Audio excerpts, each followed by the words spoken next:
great concept for you guys in game.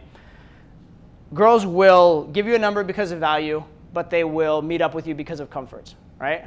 But value is comfort to a degree sometimes, because one of the kinds of comfort the girl wants is the comfort she's not making a big mistake. And if you're high value enough, even if there's not a lot of comfort, she doesn't feel like she's making a big mistake. There's a certain threshold of value where even if she were to hook up with you and have a one-night stand, it would still be a win for her.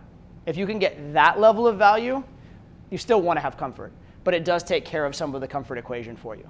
So for example, if a girl were to sleep with Leonardo DiCaprio, and then he never called her afterwards, does she feel devalidated by that, or does she feel like, oh my God, Leo chose me for a night?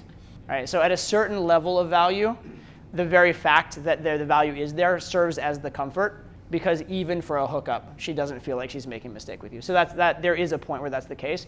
And at any point, having more value before you establish comfort is going to make the comfort matter more, and it's also going to help you to establish comfort, right? A girl is not going to try to prove herself to you or try and win you over until she sees you have value and until you have given her cause to be won over. If the girl feels like you walked up because she was hot, all you wanted was a phone number and you got a phone number, that doesn't feel very fulfilling to her. It doesn't feel very real to her.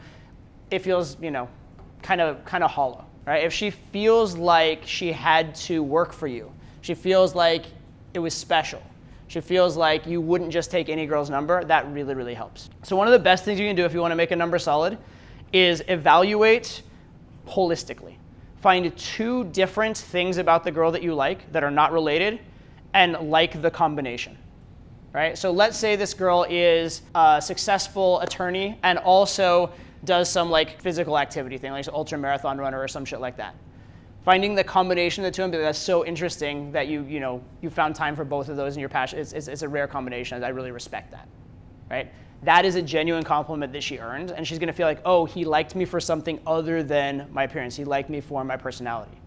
Even better still is if you got that information by challenging her in some way, right? If you did flat out ask her, you seem cool and you're obviously ambitious and stuff, but like, is there anything unique about you, or are you just a corporate drone, right? And she's like, no, I do this other thing passionately and da-da-da-da-da. Oh, that's really cool. Okay, now I see you as, etc. So that's gonna really help. That evaluation really, really helps.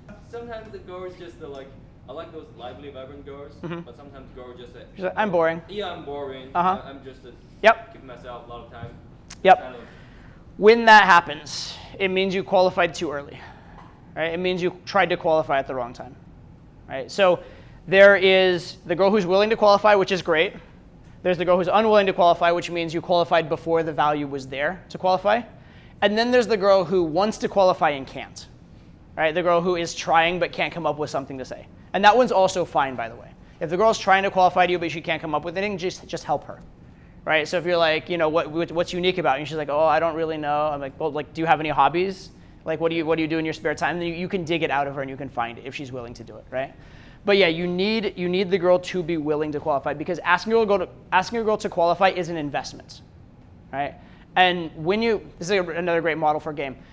When you ask for investment from a girl, you're risking your value, right? You have a certain amount of value. If you ask her to invest and she says no, you've lost value, right? If you ask her to invest and she says yes, you've gained value, right? And so it's very useful to ask for investment at the appropriate times and to the appropriate levels. So if she likes you enough that let's just call investment like level 1 to 10 or whatever, right? You've gotten her to a point where she'll invest level 1, and you ask for level 1 and she does it. You probably almost as a domino effect have gotten her to the point where if you were to immediately ask her for level 2 investment, she might just do that too, because of the yes ladder and the compliance and the fact that there's more value established, right? So you can actually escalate very, very quickly if the levels of compliance you're asking for, she just keeps saying yes and yes and yes to them.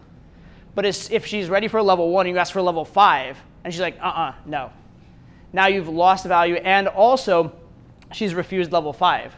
So later on when you ask her for like level 5 investments, not only is it harder because she said no and because it took longer, but also she has to admit she was wrong the first time, right? And so that becomes very, very difficult, right? And so it's important to ask for the appropriate levels of investments, whether that is moving the girl from place to place, whether that is asking her to qualify, asking for a number, those kind of things, right? So typically, if you're getting the girl who refuses to qualify, is because you're asking too early, or not too early time-wise, but too early events-wise. You haven't established enough reason for her to qualify. Right? And so if that happens once in a while, fine. But if you're finding that happens over and over again, work on more value, work on pushing the girl away more, work on establishing more tension so that that release of tension is something she wants. From the time you get the phone number, she's now seeing you as a potential date. And so she's now evaluating what a date with you would be like, right? In a fundamentally different way than before you exchange numbers. So stay a little time after the number, put in that time as well. It also really does help if she knows a little bit about you. Because afterwards, she's going to go talk to her friends. I met this really cool guy who's, shit. Well, he was wearing like a red shirt, and what was his name? I don't even remember, right? And it's hard to brag to her friends about. But if she knows that you are, you travel a lot and you're really adventurous and you have the cute dog, and she knows these different things about you, it helps.